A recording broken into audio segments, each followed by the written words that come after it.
सहदेवखुंटा थाना रे गोटे केस होती मर्डर केस जार नंबर हूँ 505/2025 एथिरे दुई जन सांग जी कि पूर्वर बहित आउ जड़े बहित स्त्री लोक को आनी सूरज होटेल 25 तारिख दिन राति रखी ता सहित इलिसिट रिलेशनशिप रखी रामचंद्र सिंह तांको सहित जेमामणि सिंह बोली से लेडीज सहित इलिसिट रिलेशन में थिले आउ जतबले आकाश महांत भी चाहिए तांको सहित फिजिकल रिलेशन रखिया सेतबले रामचंद्र सिंह तांको अपोज कले आउ जेमामणि मध्ये एथिरे कोऑपरेट कले तो जेमामणि सिंह से आकाश महांतर गोड़ धरले आउ रामचंद्र सिंह तांकर तंटी चिपी तांको हत्या कले तो हत्या पर जेमामणि सिंह खसी पलैथिले तापर रामचंद्र सिंह मध्ये खसी पलैथिले से दी जन को आम जेमामणि सिंह को जाजपुर आउ रामचंद्र सिंह को बेतनटी अरेस्ट करिचु आज तांकर कोर्ट चालान हम से कन्फेस करिचंती जे से माने क्राइम करिचंती।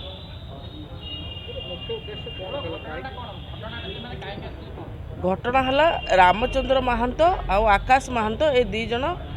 होमगार्ड परीक्षार तांकर एडमिट कार्ड बाहरी कि नहीं बेतनटी थाना को देखा आसते से माने उभय दांतिया मुहा एरिया बेतनटीर जो दांतिया मुहा बड़जामणि जो फांडी अच्छी से एरिया तो यही जो मैरिड लेडी अच्छी जेमामणि महांत सी दांतिया मुहार बोहू किंतु से रोचे एवं जाजपुर रे तार हजबैंड सहित तार पड़ुनी से तार दीटा छुआ को छाड़ी दे से यही जो रामचंद्र महांत सहित लव रिलेशनशिप रे अच्छी रामचंद्र महांत पूर्वर बहित तांकर इलिसिट रिलेशन पाई से मानकर एडमिट कार्ड चेक कर सारा पर से झील को डाकी 3 जन जाक बालेश्वर आसछंती बाटर से माने लिक्वर कंज्यूम करिसंती पुणी भी होटेल ले पहुँचला पर आकाश महांत को मद पाई पठे देकी रामचंद्र सिंह और जेमामणि सिंह उभय इलीगल रिलेशनशिप रखिंट तो तापर जो आकाश महांत फेरी से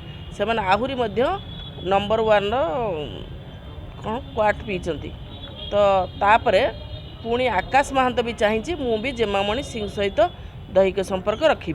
जहाँ को तार लभर रामचंद्र सिंह अपोज कर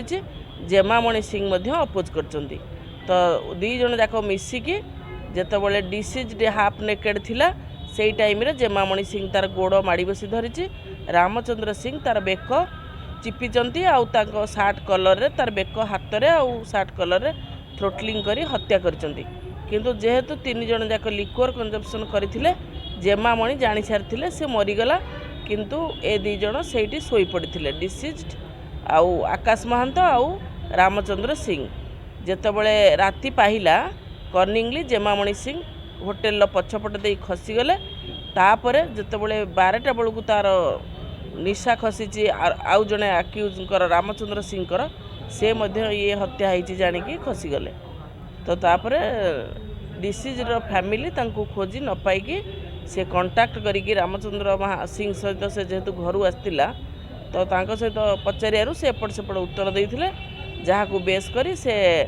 रिपोर्ट करथिले आ सहदेवखुंटा पुलिस यार तदंत करी आमर एसपी तत्वावधान में स्पेशल स्क्वाड 2टा गठन है माने अति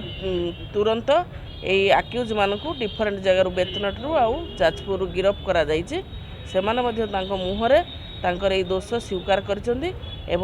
आज कोर्ट चालान करा।